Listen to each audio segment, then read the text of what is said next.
Justin Jarrett's an SEC fan, so he's kind of happy that Alabama did indeed get into the college football playoff. He's a little more focused, though, on local sports. Here's the latest. Hey, it's Monday and it's December, so that means it's time for a hoops-heavy edition of Lowco Lights on WHHI, powered by Lowcosports.com.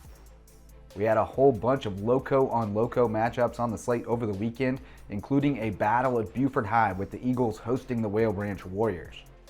Beaufort's girls were able to hang on for a 30-25 win behind a big game from Anaiya Houseal as well as Leiya Houseal. With the finish there, Eagles win it. And the boys' game went down to the wire. Whale Branch up one when Samari Bonds comes up with the steal and draws the foul. That's going to send him to the line. The star QB now going to the court. He misses the first, but he's cold as ice on the second. Ties it up. And then it's Amani Kleckley with the steal.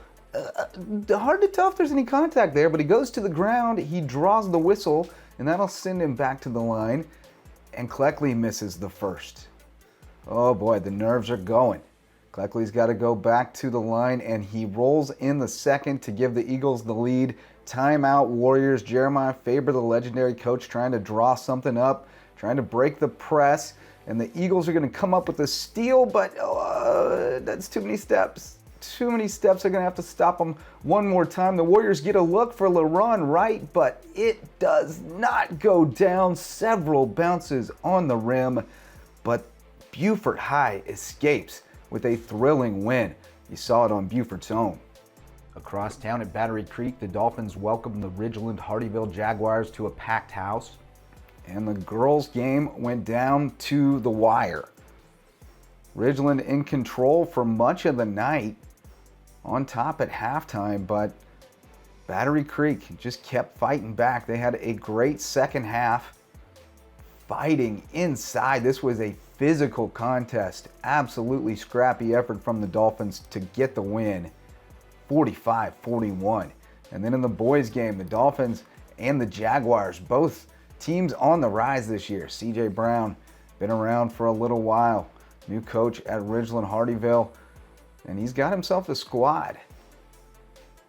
Bunch of talented young Jaguars led by Poncie Capers on Friday night at Battery Creek, able to pull off the second half comeback.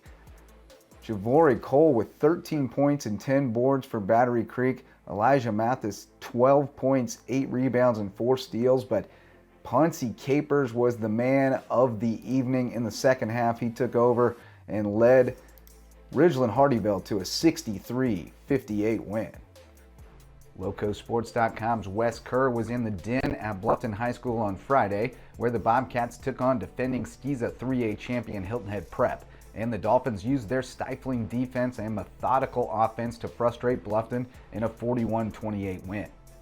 Saw Jason Britchke with a grown man move to score there, and then the Dolphins running that signature Princeton offense. It led them to a state championship last year, and they're off to a great start this year. Connor Campbell finishes on the pick and roll. Dolphins win 41-28. Then Wes made it to the Nest at Hilton Head High on Saturday to check out the Seahawks against Richmond Hill, and Shane Brown's team came away with a gritty 56-52 victory. Luke Danzel getting it going early for the Seahawks, and then it's Logan Tomlinson. They're going to dare him to shoot it from out there, so he's going to oblige. Knocks it down. Seahawks with a nice win. On Saturday night, it was a border battle at Colleton County High School, with the Cougars hosting geographical rival Hampton County, and the Hurricanes blew in and out of Walterboro with a sweep. Girls' game was back and forth down the stretch, but the Hurricanes were able to pull away. Kyra Garvin and Lyric Jones with big nights. And then the boys' game was quite a tussle. Down to the wire when Darius Brooks is going to come up with the offensive board, hit the turnaround J, and draw the foul. That was basically the clincher for Hampton County in what was a battle with the Cougars. We'll talk more about this weekend's results around the Lowco and discuss the College Football Playoff Committee's selections with Hall of Fame sports writer Curry Kirkpatrick tonight on the Lowco Sports Lowdown, live at 9 p.m. on the Lowco Media Network. And you can check out the Lowco Hoops Report live at 10 p.m. Tuesday for reports from gyms around the Low Country. For Lowco Sports and WHHI, I'm Justin Jarrett. Until next time, go Lowco. Thanks, Justin. We want to thank all of our guests for making us just a little bit smarter over the last 30 minutes, and we especially thank you for joining us for the WHHI Daily News. I'm Bob Stevens. We'll be back in 90 minutes in case you missed anything at all.